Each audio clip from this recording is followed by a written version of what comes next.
Hello everybody, welcome to Johannesburg. It's Betway's Weighted to Win. We're racing out at Turffontein Racecourse and we look forward to a super day's racing. The 8 of them we've got to get through. Daryl Marie's with me and we're going to talk about them and see what winners we can find you. Looks like quite a nice card actually. Hopefully the weather behaves itself. There's probably going to be a bit of give in the ground. We're doing this Friday morning, don't forget, and there was a bit of rain on Thursday night. So we'll see how that all plays out. So it's likely to be anything between good and soft. Well, Blue Voucher, don't forget about them. If you are topping up your account, use the Blue Voucher platform. Please believe me, it's so convenient. It's the easiest way to do it. And once you get into the habit of it, you'll be doing it all the time.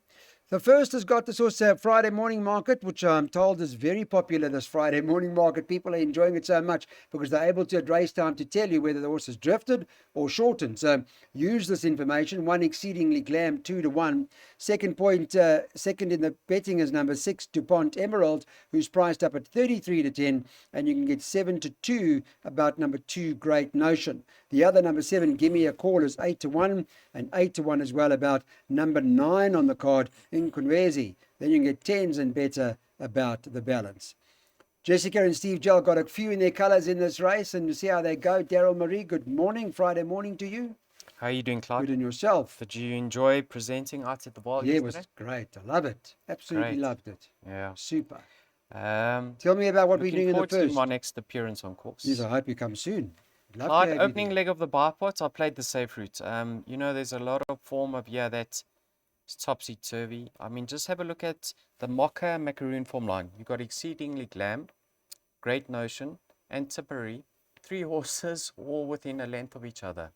Then you got Tipperary and DuPont Emerald. They were separated by a neck. Obviously, DuPont Emerald's got more scope for improvement, but Tipperary's better drawn. Then Great Notion and Give Me a Call. Now, Give Me a Call found a bit of interference going through the 400. She had to be eased. I think she is looking for further, but she's extremely well related and she's got a lot of scope for improvement. Then you got Exceedingly Glam and Misty Island. Now, Misty Island fluffed her lines last time out, but on her debut effort, she was only 2 lengths behind Exceedingly Glam. She's another one that's got a lot of scope for improvement. So yes, I think Exceedingly Glam's got a lot in her favor. The tongue tie goes on and she's drawn on the right side. But Great Notion has got the racing fitness on her side. So I'll be happy in doubling up in the opening leg. Okay, well, let's hope we can double up. There's the bipot. There are quite a few in there. As you heard from Daryl, it's quite a tricky race, the opener. And there's a number of horses that you need to consider in the first leg of the bipot. Use this opportunity. This bipot will cost you 216 Rand.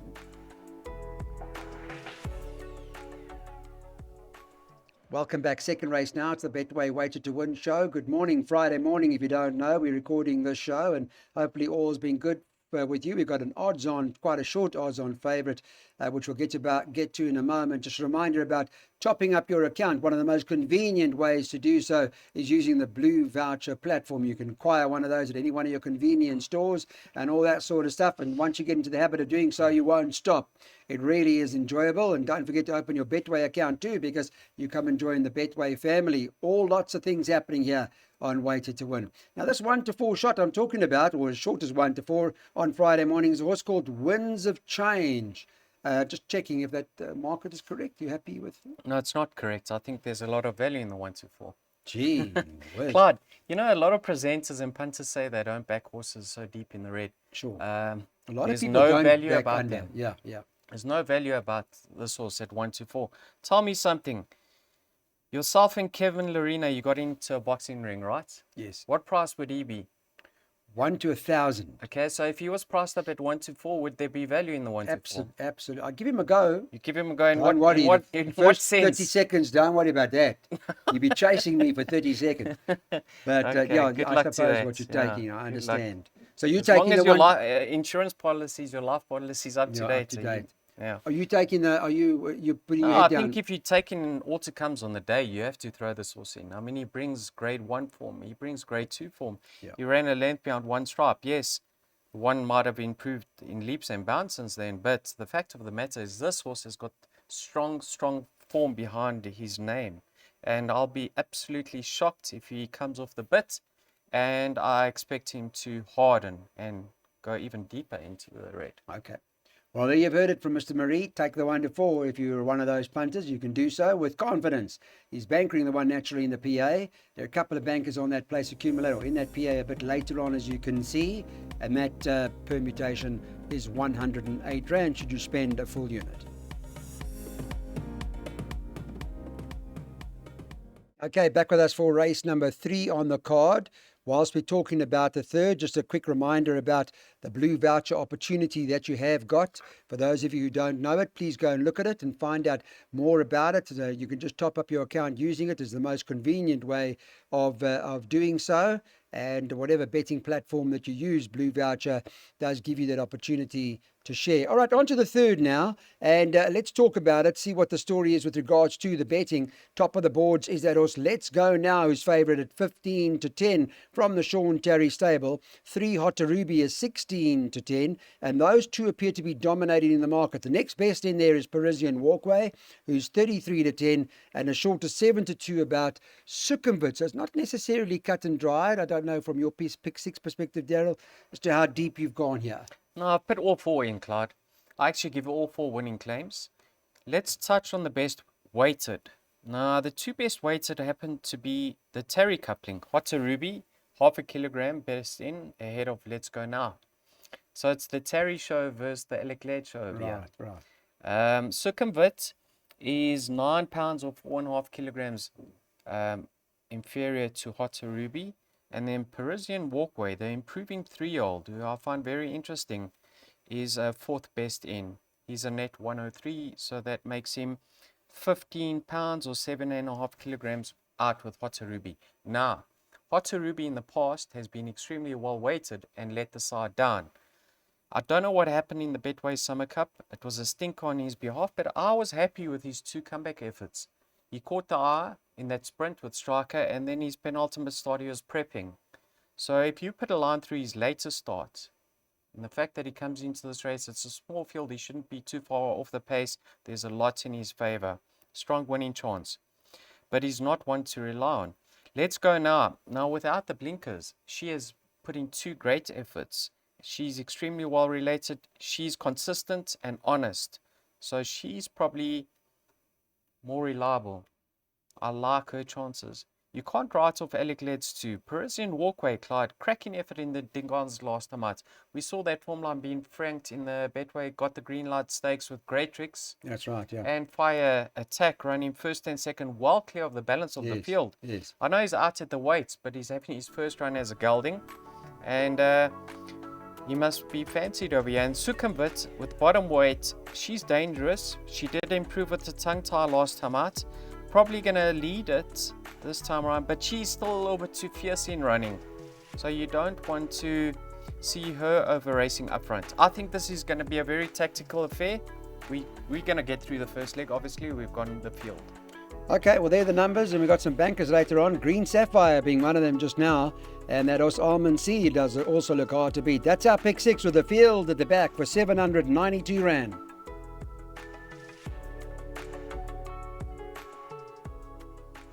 Okay, 4th race, jackpot time. It's a handicap, and it's at the 80 level, this event, race number 4. They are going over the mile, and they bet 15 to 10 about Mike de Kock's horse, Spermante Dolce, who's top of the boards. Raymond Danielson's riding that. Kudzu is the second choice, trading at around 5 to 1, number 1 on the card. Remember, this is Friday morning, so you get an idea race time as to where we are. 6 Safe Space is trading at 13 to 2. Number 7, King of Numbers, is 7 to 1. 8 to 1, number 2, Dark Silver. And then you've got that horse Just Var, who's trading at 10 to 1, number 9. You get 12 to 1 and better about the balance. Mike de Kock stable firing at the moment. Yes, and I see Spumante Dolce's entered for next week Thursday, and she actually cracked a plum draw. Drawn 1. So she takes her chances over here on Saturday, Clyde. You know what? Listening to the post-race interview, they expected her to win on debut. And she delivered. Yeah. You can see she was supported in the market. There's absolutely no doubt in my mind that she could be way better than her current rating. In saying that, she's got inexperience against her. She's up against some hard knockers over here in open company, and she goes around the bend for the first time. but I wouldn't be surprised to see her go back to back and remain unbeaten. We all know who she's related to. I mean, the Durban July winner, Sparkling Water, is her half sister. So she could have a bright, bright future or career ahead of her. So I'd like to see her remain unbeaten. But I don't think it's going to be an easy task. She's got some opposition over here. Kudzu. I mean, this horse deserves another win. Look at his consistency. He's only found one to good in his last 3 starts. In his latest encounter, he had a horrible draw to contend with. Craig Zaki pushed forward on that occasion, and he was still rallied all the way to the line. Now Gavin from Stallgate 1, going to strip fitter. He can come out more soft, play it according to how he judges the pace. I like his chances. Off a very competitive mark. My sneaker in the pack, I actually think Kudzu's more value at his current price. I think he's in the region of 5 to 1. 5 to 1, yeah, second favorite. Another horse I found as value is Eiffel Tower, who's at 22 to 1. Now have a look at his rating. He's come down from a 91 to a 77.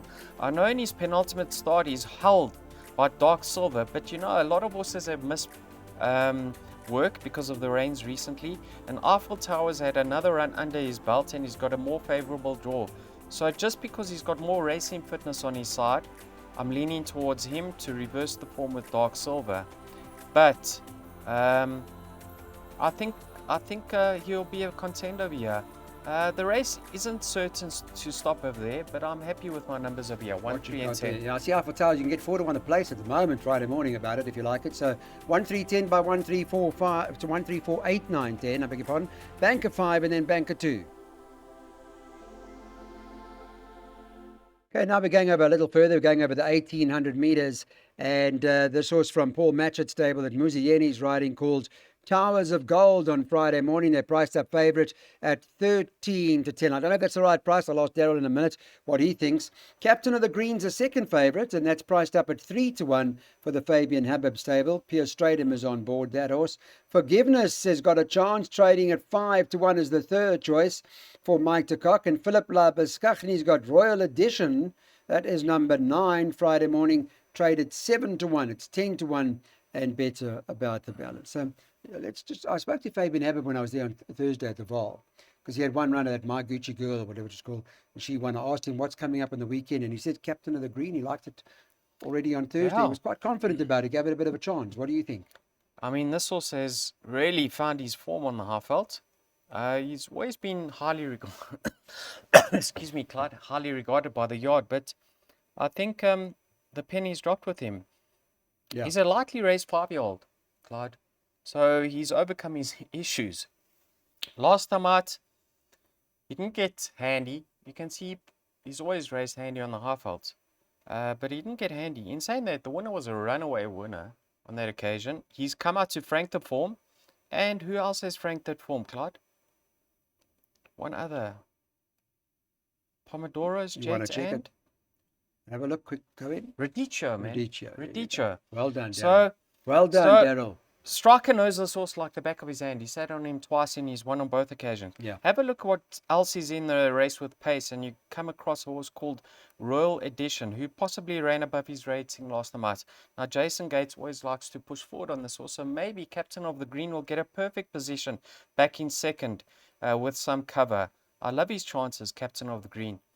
Imperial Master, honest, he'll be thereabouts. He'll won't disgrace himself.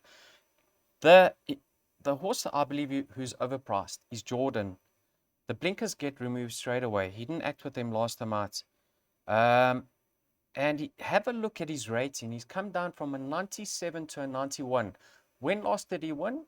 He won beating a horse called Barbaresco. Of what rating? A 91. Okay. Take note, Clyde. This horse is better than a 91. I think a 22 to 1 is way overpriced. I can't believe... And 3 to 1 a place. I can't believe Towers of Gold is as short as what he is in the market. 13 to 10, okay. 13 to 10. Too short, huh? That is way, way too short. I know he's got no weight to shoulder, but have a look what penalty he picked up last time, right? Have a look who he beat. Have a look at that form line. He beat a horse called Ryan's Dream, who was off the track for 7 months. I think the 3rd, the 4th, and the 5th have all run unplaced, if I'm not mistaken. At 13 to 10, honestly, they can have him. I wouldn't even be taking 3-1 about him. Okay. I think he's a nice horse, but this is a very, very competitive lineup. Forgiveness. She beats her filly called Lady Fallon, who's come out to win 2, including the War of Athena Stakes. Yeah, Clyde. So it's open. It's open. It's a challenge. If you want to back the favourite, wait, he will drift. Okay, well, there you go. You got it from the horse's mouth, so to speak. 66 Rand for that jackpot. Green Sapphire runs now. Daryl's been talking about that from the Friday morning preview, that this is one of the bankers of the day. Well, generously priced up, perhaps, if it's a banker. It's 28-10 on Friday morning for Sean Terry stable. Green Sapphire is being ridden by Striker Stratum. Second choice is St. John Gray's horse, number 9, Take Your Place. That's priced up 7-2. 1 Kings Again for Cornet Spiss, priced up at 4-1 as the third choice. And then you can get 6-1 about number 6, One Party, and 7-1 about number 7, Pretty Precious. After that, it's double figures and bet to the balance. So I know you've been talking about this and bank it in your exotics. I would imagine the 28-10, based on what you've said, is generous. Clyde, or what? You know what? Let's have a look at her opposition, because we know that Take Your Place ran at the Vaal on Thursday, right? And she disappointed. I had a look at the replay. The head-on showed she wasn't unlucky whatsoever. She always had running room. She ran 6, beaten 2 3/4 of a length by Boom Boom, and she was fancied on Thursday. Back up the straight. 2 days later, will she line up? Will she hold her ground? I don't know. Watch card changes. Have a look at the card changes Saturday morning. Now, you got One Party, who's been very consistent. I like Farney's yard at the moment. He's going about things nicely, in form. Last time out, she had excuses around the bend in open company. Comes back up the straight at Turffontein. In her penultimate start, she was far from disgraced. Finished close up, same course and distance. Gavin drawn on the right side. I think she's more or less off the right mark. Number 1, Kings Again. I'm waiting for her to go ground. I don't know if they're keeping her up the straights or over shorter distances, because maybe she's doing it too hard. But I believe her dam stayed. Her sire won the Met. I think she's looking for further. So by process of elimination, I've ended up on a filly who we all expected to win last time out, and that's Green Sapphire. She was deep in the red. Her opposition wasn't strong whatsoever. But she was always in control. If you recall, Striker stood himself down directly after that race, saying the track wasn't suitable or safe for racing. He gets aboard her once again. She's having her peak run. Have a look who she's run against before the rest. Little Ballerina, rated in the hundreds. Katiwe's Destiny, rated in the hundreds. Yeah, she's been with very Hong good Kong, she needed that effort. Now she's having her peak run. She's rated 81. She didn't give me a lot of confidence moving to the start last time out, but this filly could be better than her rating. I'm taking my chances. I'm not having a bet on her. I bank at her. And we don't even know if this will Take Your Place is going to run or not, because we're doing this Friday morning. But that's the upstart. That's what we're going to do. We're going straight up. Green Sapphire.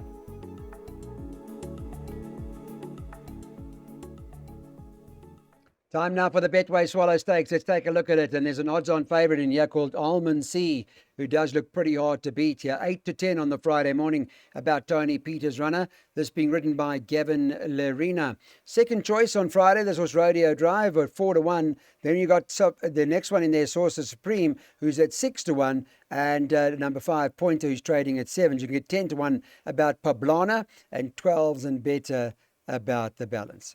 All right, another one of Daryl's bankers today is Almond C. Confidence still up?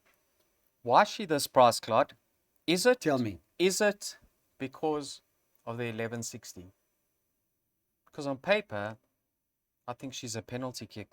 But I think the bookies are a little bit wary because of the 1160. And they might be able to give in the ground or something? And it's going to be a test in 1160.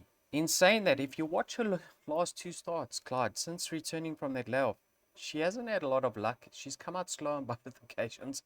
Yet, she's been finishing her races off. Have you noticed that? I noticed that, yeah. She's been getting into it very late. Small field, inside jump, not the end of the world, eh? I think the 1160s, no issue. Okay. No issue whatsoever. Have a look at the forms now, Clyde, the form lines. I mean, In her last start, she beat Rodeo Drive. She's better off at the weights with Rodeo Drive. So she's beaten her and better off. Surely one is expected that one can expect that she's going to confirm that form. I believe so. Yeah. Go back to the R-Star run. She beat Sorceress Supreme and she's better off at the weights.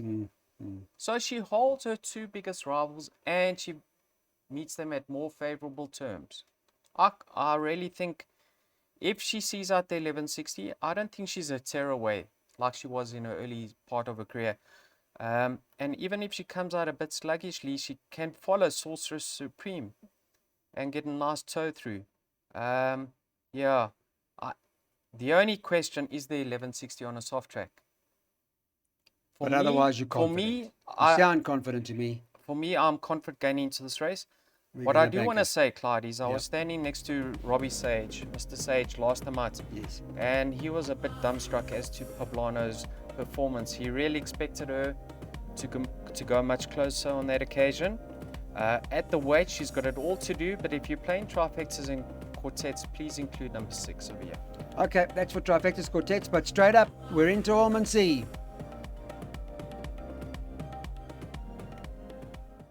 Okay, the 8th and final race now. Which way do you want to go? This is over 1,000 metres, so a quick dash of the last, and Friday morning, 28 to 10 about Alec Laird's horse Virgin River. That's number 7 on the card. Second choice, number 6, Beemanesque, is 3 to 1. The two Hull Signs are trading at 7 to 2. And then you've got the Navy Lark, who's next in, number 6 on the card, who's trading at 8 to 1, I beg your pardon. Big Boy Bruce, it seems quite a nice sort, is trading at around 10s, and you can get 12 to 1 and better about the balance. It is a 5 furlong, it is a 1,000 metre sprint, so perhaps that does favour Virgin River. Or where do we end up here? Yeah, Clyde, So I like a bit of Big Boy Bruce, but I don't know. Yeah, his last run wasn't good, was it? No. Yeah, Clyde, you can see I put field in my pick 6 in my jackpot too. Yeah. So I am looking for the biggest result. In saying that, I've got one of the biggest outsiders as my first pick. Excellent. So it suits me. Who's so that? I'm really going to be shouting home number 5 of here, Capola. He's having his peak run. And take note, Clyde, there's an equipment change. The blinkers come off. So you can see he's showed a lot of pace with those blinkers. He's had his 2 comeback efforts. He's now supremely racing fit. The blinkers come off, and it's going to be at 16,000 in my mind. I think this thing will be out the ground. He's drawn towards the right side. I think he's off a very competitive rating. And if he's taken his last run well, which I'm sure he has because Mr. Gans backed him up quite soon, I think we'll get a run for our money over here. Well, he's 16 to 1 to I've Capola. Should we be suggested- taking 16 to 1 then? I've suggested an each way bet, but what I'm Right. going to be saying to the viewers is have a win bet and cover your stake with a place. 3 to 1 a place? So if you, Clyde, like a man of your stature, you take in 32,000 to 2,000 the win, then take 2,000 of him to run a place. If he runs a place, you break square. 2 to 7. But we'll be shouting him home. Yeah, thousands, yes. Barring that, all I can say is it's a very competitive lineup, Easy. Clyde. Sounds like an easy game, eh? Absolutely. Sounds easy. There's the each way that Daryl's suggesting. Capola, that we want to do. Win and place. Capola at the back. Friday morning, 16 to 1 the win, 3 to 1 a drum.